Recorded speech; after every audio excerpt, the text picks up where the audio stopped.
retour sur le plateau qui nous soit toujours en compagnie du docteur Louison Issomba, maître Augustin Gueffard, maître Joseph-Claude Biliga, ainsi que maître Cheikh Ali. 530 bœufs, 220 moutons, 15 ânes, 6 chèvres. Ça veut dire quoi, Cheikh Ali? Une histoire qui commence le 19 mars. Oui, tout à fait. On a arrêté 530 bœufs? Comment? Tout à fait. Alors, pour comprendre l'histoire, il faut savoir que c'est 3 bergers. En fait, ne sont pas des bergers, ce sont des éleveurs, oui, puisque ces troupeaux leur appartiennent. Ils étaient sur les routes de la transhumance, ils ont quitté la ville de Mbé pour partir à Maïganga. Alors, dans la brousse de Ngangha c'est une commune du département de la Vina, oui. En pleine brousse, ils ont été capturés. Par qui? Par des conseillers municipaux de la commune de Ngangha, oui, lesquels étaient accompagnés par des notables de la chefferie traditionnelle de Ngangha. Et à leur tête se trouvait le chef de centre vétérinaire de Ngangha. oui. Ils les ont capturés et les ont conduits à la brigade territoriale de gendarmerie de Ngangha. On leur repoussait quoi?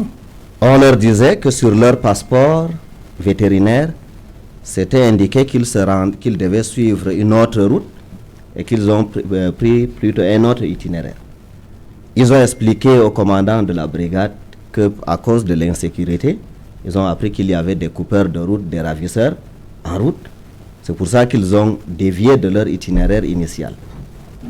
Alors, la première entorse, c'est que pendant qu'ils sont enchaînés en cellule, ils sont allés pour compter les bœufs, c'est-à-dire leur bourreau. Oui.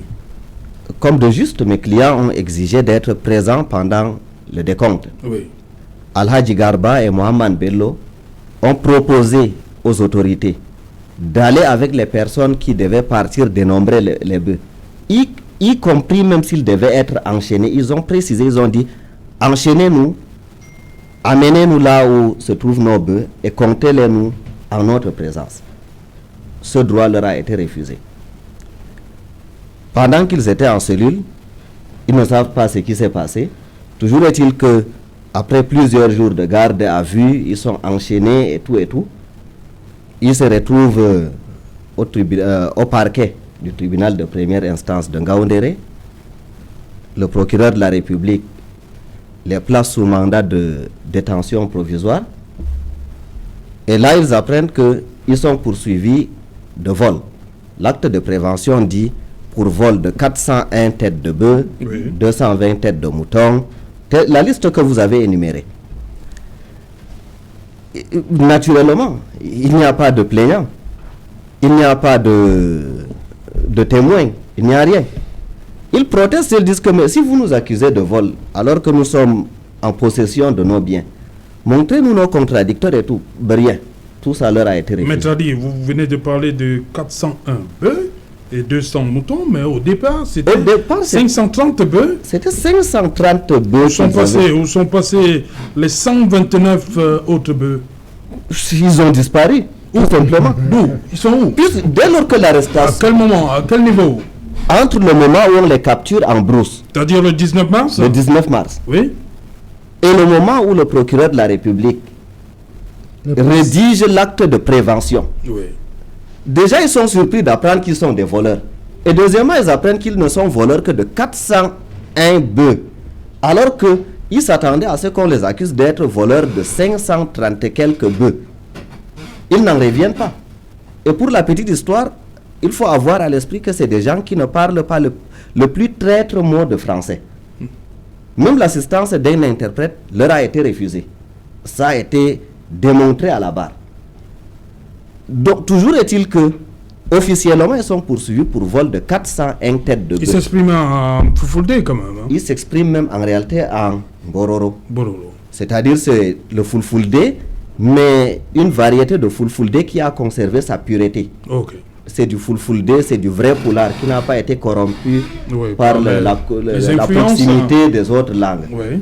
Moi qui suis Peul, pour m'entretenir avec eux, j'ai dû chercher un interprète, un Bororo de la ville de Ngaoundéré. C'est le président de l'association régionale d'Omboscouda qui m'a accompagné à la prison. C'est lui qui, c'est par son truchement que j'ai pu converser avec mes clients dans le parloir de la prison de Ngaoundéré. Ils m'ont expliqué toute l'histoire. Et ils n'en revenaient pas quand je suis allé leur dire qu'en réalité, vous êtes poursuivis pour vol. Et ils pensaient qu'ils étaient poursuivis parce qu'on leur reprochait d'avoir dévié de leur itinéraire. C'est moi qui leur ai dit, mais Aladji, en fait, vous n'êtes pas ici par rapport au passeport vétérinaire ou quoi que ce soit. Vous êtes ici parce qu'on vous accuse d'avoir volé 401 bœufs. Oui. Ils disent, mais maître, non, mais c'était 535. Je dis, mais pourquoi quand on faisait le décompte? Ils m'ont expliqué. Et vous remarquerez, nulle part il n'y a un procès verbal de saisie, comme ça se fait dans les procédures orthodoxes. Absolument rien. Toujours est-il que nous sommes allés à la barre, nous avons essayé d'expliquer au tribunal, nous avons même attiré l'attention du tribunal qu'on était en face d'une instrumentalisation de la justice. Pourquoi cela?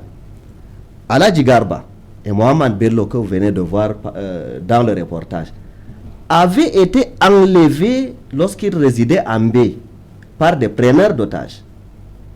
Ils ont été libérés après avoir payé une rançon. Et estimant, et ils ont reconnu certains de leurs bourreaux et ils ont déposé une plainte en bonne et due forme. Et certaines personnes ont été interpellées et placées sous mandat de détention provisoire. En réalité, ce sont les parents de leurs contradicteurs qui sont allés saisir les autorités municipales et vétérinaires de la ville de Ngangha en disant que voilà les gens qui ont porté plainte contre nos fils, qui ont fait jeter nos enfants en prison, qui sont en train de disparaître dans la nature pour paralyser le cours normal de la justice. Je le dis haut et fort parce que lorsque mes clients étaient devant le commandant de la brigade de Ngangha, le père de leurs adversaires était à la brigade. On les a confrontés. On a posé à ce monsieur la question, est-ce que ce sont les coupeurs de route? Il a dit non. Et le commandant lui a dit, mais c'est quand même des voleurs, non? Il a dit non. Le commandant lui a dit, mais qu'est-ce que tu leur reproches au juste? Il a dit, je leur reproche d'avoir fait jeter mon fils en prison et de partir pour paralyser la justice. Ok. Voilà. Maître Ali, vous avez dit qu'ils étaient au départ 3. Ils étaient 3. Mais on n'a vu que 2. On n'a vu que 2 parce que la procédure a été scindée en 2. Oui, pourquoi? C'est les bizarreries que j'ai découvertes lorsque je suis allé pour plaider ce dossier en Ngaoundéré. Il y a le 3e parmi eux qui s'appelle Ali. C'est le plus jeune même parmi eux. Ali, Malam Ali, on le surnomme Chehou. Il est âgé de 25 ans, marié et tout. C'est même lui qui a le plus grand nombre de bœufs. Ouais. Parce que lui, il est héritier. Il a plusieurs têtes de bœufs. J'ai découvert qu'il est poursuivi là-bas pour coaction de vol. De ce même troupeau-là. Mais le parquet, qui est le maître de la procédure, a décidé de les poursuivre séparément. De sorte que Ali comparaîtra à l'audience du 3. Du 3 mai. J'ai donné ma parole d'honneur. Et je ne suis pas le seul à avoir donné cette parole. Mon confrère, Maître Josier Wuntana, qui est avocat en Ngaoundéré, qui est aussi leur avocat. Nous avons donné notre parole d'honneur à Ali, à son épouse et à sa famille, que nous allons le défendre avec la même vigueur qu'on a défendu ses 2 oncles. Prodomo. J'ai fixé mes honoraires à la somme de 100 francs. 100 francs? 100 francs, je leur ai délivré. Oui, pour qu'on ne dise pas que je veux mettre à mal le système judiciaire, j'ai librement consenti. Je leur ai fixé ces honoraires à 100 francs. 100 francs CFA. 100 francs CFA. Ils ont été payés, enregistrés dans ma comptabilité. Il y a des moments, surtout en cette période de Ramadan, où on a besoin de se dévouer. Et surtout notre serment nous impose de défendre les gens qui sont opprimés. Et je ne suis pas le seul à l'avoir fait. Parce que vous avez vu l'affluence dans le reportage, vous avez vu l'affluence qu'il y avait au tribunal de... À peine le président du tribunal a prononcé cette sentence, j'ai entendu un vieux Bororo tonner. Il a dit 5 000 pour les 2 ou bien 5 000 par personne. On lui a dit 5 000 par personne. Il a dit je paye. 5 000 pourquoi? Les amendes. On a condamné les 2 prévenus à 5 000 francs d'amende et 15 jours de prison. Alors un vieux Bororo a dégainé, il a dit je paye pour les 2. Ce n'est que 10 000 je paye. On lui a dit oui mais il y a les dépenses qui s'élèvent à 20 combien de 000. Il a dit je les paye aussi. Okay. Et il vous avez vu, il y a une forte mobilisation. Ça a choqué tout le monde. Et c'est choquant de voir des personnes qui, leur procès verbal a été transmis au parquet le 22 mars. Oui. Et le 24 mars, on publie la vente aux enchères. Le maire de la commune de Ngangha a fait une affiche en disant, sur instruction du procureur de la République près les tribunaux de Ngaoundéré, il sera procédé à la vente aux enchères de ces bêtes. Nous attendons que le procès de Ali passe. Le tribunal a ordonné la restitution. À ce moment, nous demanderons à voir les instructions du procureur de la République qui ordonnait au maire de Ngangha de procéder à la vente aux enchères. Okay. Nous contesterons chaque ligne, chaque virgule de cette procédure. Merci. Réaction, maître Joseph Claude Biléga. Tout à l'heure en off, je disais à mon confrère, par expérience, on nous a appris à éviter de prendre position lorsqu'on n'a pas entendu les deux sons de cloche. Par expérience également, je sais qu'il y a des choses pas toujours bonnes qui se passent dans la justice. Et nous sommes de ceux qui avons toujours eu à décrier ces errements de la justice. Et je pense qu'il n'y a aucune raison que je ne croie pas à ce que dit mon confrère, bien que n'ayant pas eu la version l'autre son de cloche. Et je dis tout simplement que il est dans son rôle en tant qu'avocat de défendre les plus faibles. Et je suis très content qu'il ait, d'une manière symbolique, pu prendre 100 francs pour défendre ses clients.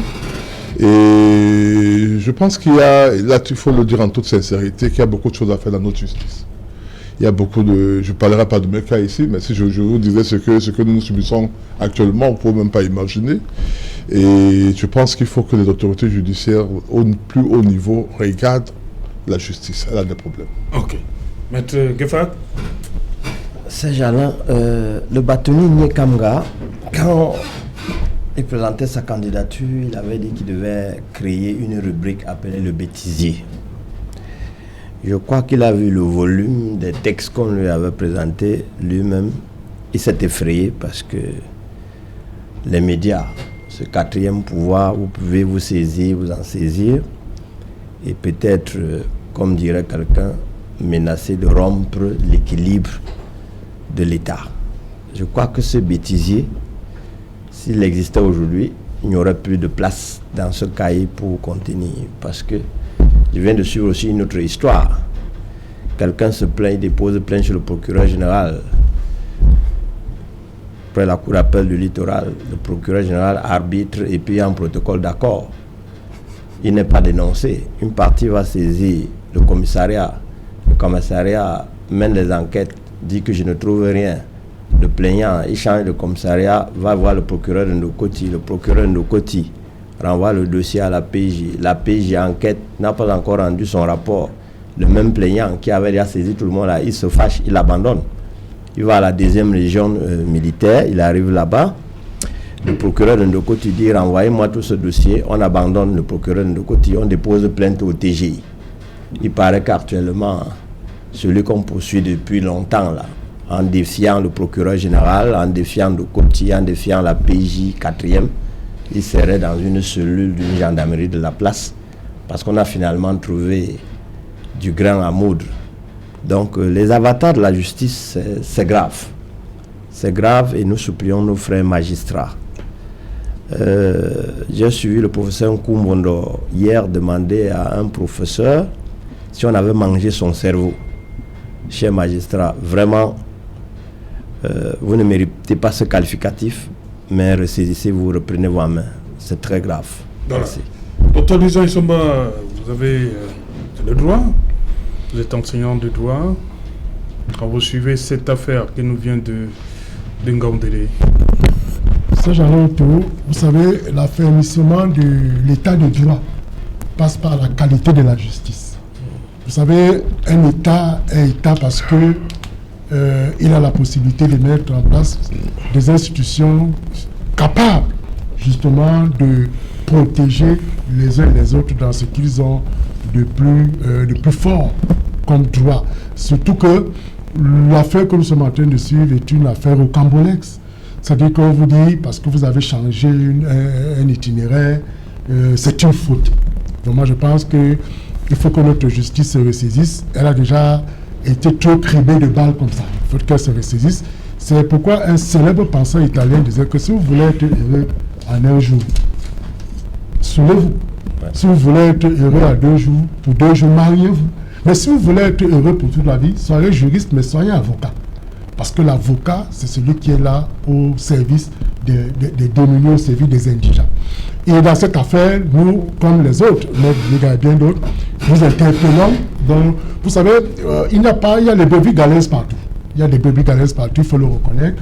Mais nous interpellons la justice parce que si vous avez vu des classements du Cameroun, dans ce sillage-là, on a toujours été, la justice est toujours venue en tête. Donc il faudrait que la justice cesse dans ces manœuvres qui parfois ternissent l'image du Cameroun. Voilà. Maître Cheikh Ali, on revient donc au sujet principal. Rapidement, on s'achemine vers la fin du programme. Chacun va dire quelque chose. Maître Ali, 15 jours, vous pensez que c'est... Oui, non. C'est trop? Oui. La loi a fixé, maximum. On peut descendre à moins d'une semaine? Pas qu'on peut descendre. Non seulement on peut descendre, mais on doit descendre. Mon parti en a fait de la même expérience en 2013. Dans le département de la Foundi à Yaoundé. Oui. En 2013, nous avions gagné. Un an d'existence. Un an d'existence, nous avions gagné à plate couture le RDPC. À tel point que un très célèbre membre du gouvernement, l'un des piliers du régime de M. Biya, s'est exclamé. Il savait qu'il y avait les caméras sur lui, mais il n'en revenait pas. Il a dit, et vous voyez, ils sont venus nous battre même chez nous à Yaoundé. On a cette vidéo. Et je dis, c'est l'un des dignitaires du régime. Donc vous avez vu, avec le temps, ils ont eu le temps de rectifier, de corriger, bref, de peaufiner la fraude et de nous arracher notre victoire. Ce régime, il excelle en une chose. Il excelle dans le vol des voix. Un des plus célèbres artistes de ce pays, lorsqu'il a fait son mea culpa, il a dit « J'avais volé 32 urnes ». Et Valsero lui répondant, lui a dit que lorsqu'aujourd'hui tu t'excuses, tu fais comment pour nous remettre ces 32 urnes? Si nous parlons plus sérieusement, Serge Alain, je tire mon chapeau au régime RDPC. S'il y a un domaine qu'ils ont réussi à se perfectionner, c'est dans le vol, dans la fraude électorale. En 2013, nous les avions surpris parce que nous sommes arrivés au Conseil constitutionnel avec des mallettes de procès-verbaux, des constats d'huissier, c'est-à-dire des actes authentiques. Et je parle en présence de 2 avocats qui sont mes aînés. Les actes d'huissier font foi. C'est des actes authentiques. Alors, qu'est-ce qu'ils nous ont fait en 2018? Tous les chefs de juridiction, tous les présidents des tribunaux. Parce que pour qu'un huissier travaille un jour férié, il faut au préalable une ordonnance d'un président du tribunal. En 2018, nous les avons saisis pour leur demander l'autorisation de permettre aux huissiers d'aller constater ce qu'il appartiendra. Et tous nous ont sorti la même réponse. Ils ont dit, attendu que rien ne prouve qu'il y aura des fraudes. Je suis d'autant plus à l'aise pour en parler qu'à l'époque, je n'étais même pas militant du MRC aux élections de 2018. Lorsque j'ai été nommé secrétaire national chargé des questions électorales, profitant des enseignements que le barreau m'a donné et tout, j'ai voulu travailler avec méthode.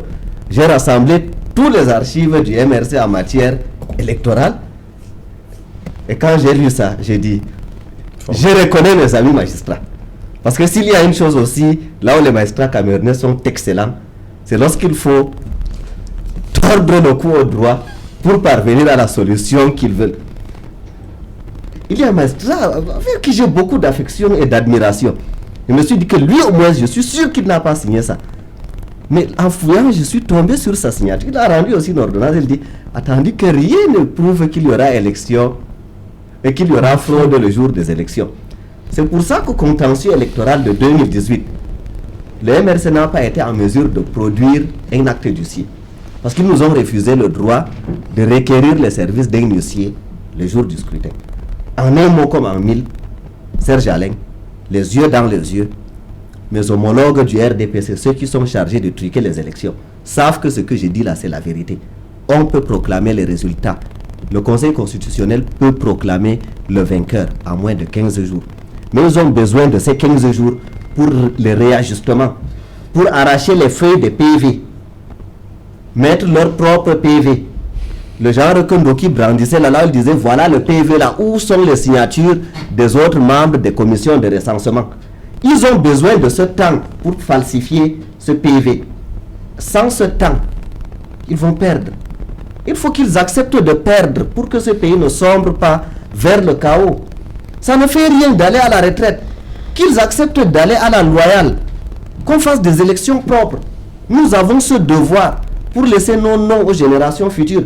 Moi, j'aimerais bien que dans 10 ans, 20 ans, lorsque je serai à Dogamaoundé, dans le Diamaré, pour prendre ma retraite, que les gens disent que non, votre génération, vous avez réussi ce que le Cameroun attend depuis l'indépendance, c'est-à-dire des élections justes et transparentes.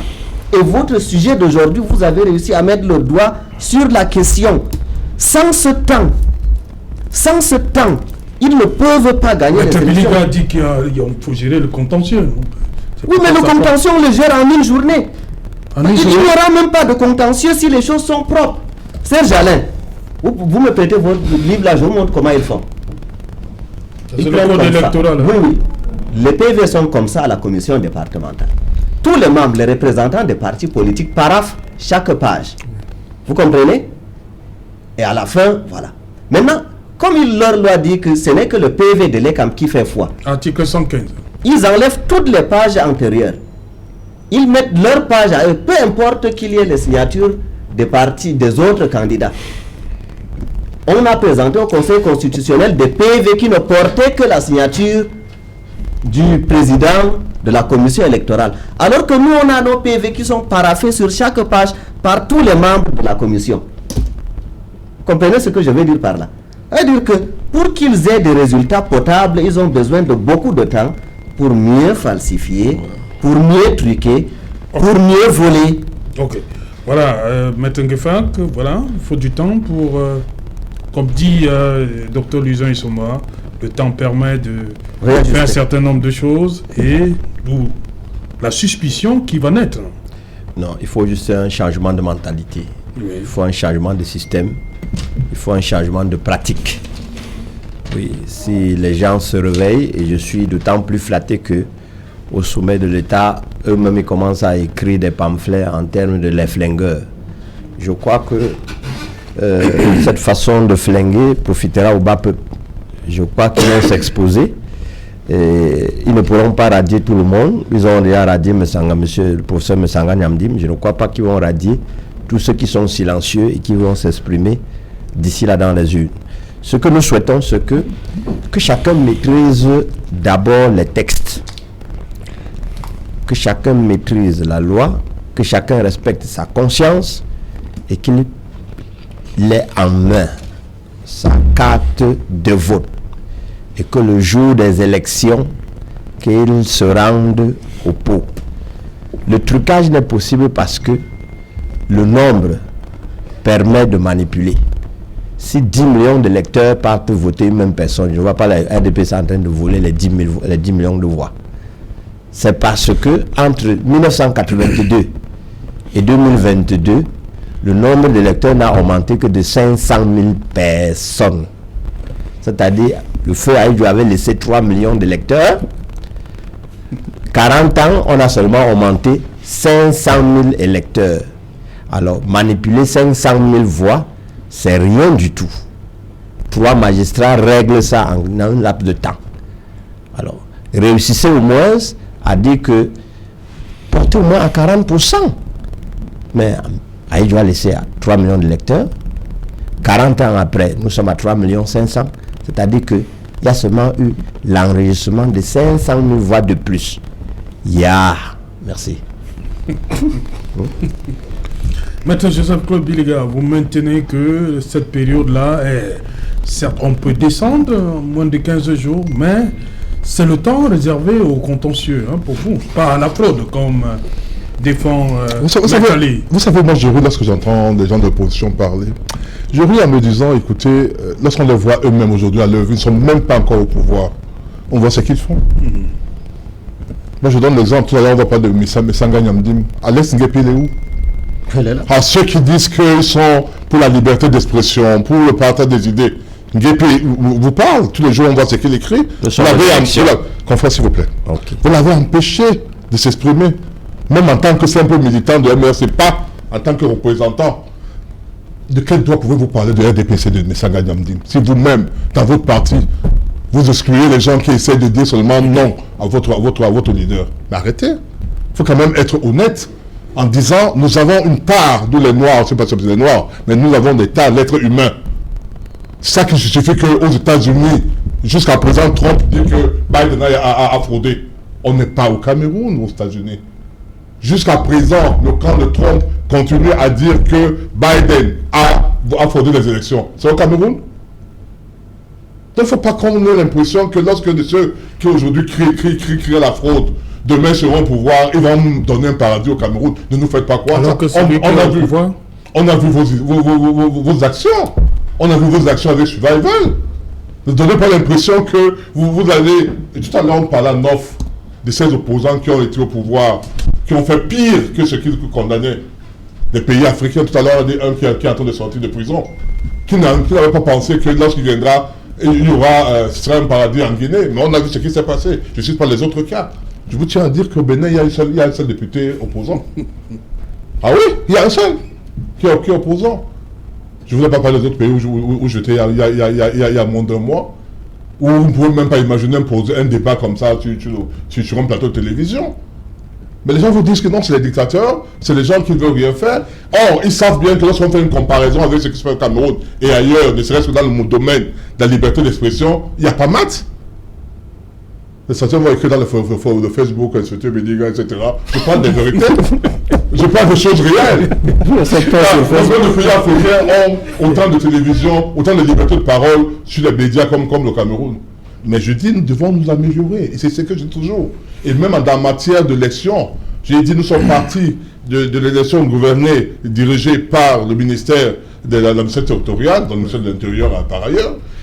Au NEL 1, au NEL 2, on est aujourd'hui à l'écart, et dernièrement, le président, je crois que le président du conseil électoral a réuni des gens pour pouvoir améliorer. Et je dis, on peut améliorer. Et le fait de dire maximum 15 jours veut dire que ça peut être 2 jours, 3 jours, 4 jours, 5 jours. Si nous tous, nous allons sans tricher, sans esprit de chicane, et qu'il n'y a pas de contentieux, on n'attendra pas 15 jours. Mais s'il y a des contentieux, ceux qui disent aujourd'hui qu'on ne doit pas attendre 15 jours, seront les premiers à dire qu'on a bafoué la loi, on est parti sans tenir compte des règles, on a rendu les décisions, surtout si elles sont contre eux, ils vont dire non, il fallait attendre, prendre du temps pour pouvoir prononcer les décisions. C'est ce que je dis. Maintenant, les autres qui peuvent écrire, donc à écrire n'importe quoi, je dis, c'est ce qui est la vérité. Est-ce que, même lorsque vous regardez, tout à l'heure, je riais avec quelqu'un hier qui me disait, je lui disais, ben vous savez, le pain sardine dont on parle, il y en a eu aux États-Unis également. Lors des élections dernières, ils ont donné les plateaux repas dans les églises pour voter Trump. Ce n'est pas le Cameroun. C'est pour dire qu'en réalité, nous sommes des êtres humains. Certains évoluent, d'autres rentrent en arrière. Même ceux qui hier ont croyé qu'ils avaient beaucoup évolué, rentrent en arrière. Dans le côté Trump, les États-Unis ont copié ce qui vient du Cameroun. Le pain sardine. C'est ce que vous croyez. Puisque vous nous prenez cet exemple. Est-ce que c'est un exemple qui est réel? C'est la question. Moi, je parle des choses qui sont réelles. Est-ce qu'il n'y a pas eu de plateau repas qu'on donnait en disant voter Trump?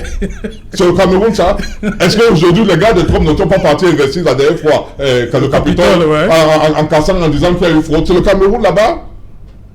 Attendez, mais c'est pour dire quoi? Pour dire tout simplement que tant que c'est pas ceux qui aujourd'hui bavardent, ceux qui aujourd'hui attaquent le gouvernement, ils font pire. Ils chassent Alex Nguepi et se plaignent de ce que le RDPC estime que le Sagan vous avez une tendresse particulière pour Alex Nguepi. C'est vous qui avez commencé avec le Sagan Médiamdi. Vous avez commencé. Vous voulez opposer tout de suite non. Parce que lui, à la limite, là, je pense que tout le monde peut être unanime pour dire que le RDPC a quand même toléré notre frère, notre camarade. Parce que il n'attaquait pas le gouvernement, il attaquait les personnes à titre individuel, un titre personnel. Les ministres, les gens qui sont ses supérieurs hiérarchiques, etc., personne ne l'acceptera. Parce que le jour où Diabel a commencé à parler un peu mal seulement de professeur, ben, il tirait sur lui. De tout ça, il tirait sur lui. Aujourd'hui, vous avez l'élection, ils vous disent que non, c'est la démocratie. Donc, la démocratie, c'est lorsque c'est les autres qui la font. Monsieur le Conseil, des choses qui sont contre. Vous permettez juste une question. C'est toujours des élections.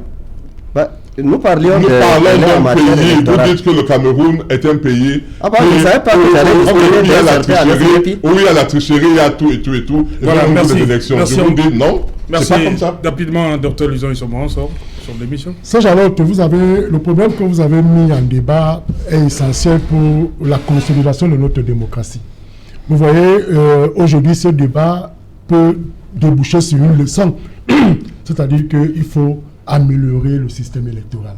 Je prends un exemple simple. On vous dit, et vous avez pris un meilleur exemple sur l'élection présidentielle, parce que c'est l'élection la plus courue, qui a la plus d'enjeux, il y a beaucoup plus d'intérêt. Et quand vous regardez bien notre code électoral, on vous dit c'est un scrutin uninominal majoritaire à un tour. Vous voyez? Le constituant n'a pas prévu l'éventualité d'un second tour. Alors imaginez-vous qu'il y ait égalité. Au premier tour, que l'égalité persiste entre deux candidats. Mais vous savez ce que dit la loi? C'est plus âgé. C'est le plus âgé qui l'emporte. Alors si on va à l'élection présidentielle là maintenant, il faudrait que celui qui puisse challenger le président Paul Biya soit né le 10 février 1933. Le 10 février. 10 février. Voilà. Ça fait sourire. Voilà, merci. C'est sur cette note, madame, monsieur, qu'on va terminer cette émission et qui en sera la première de la semaine. On se retrouve demain à partir de 19h. Bonsoir, Ngana.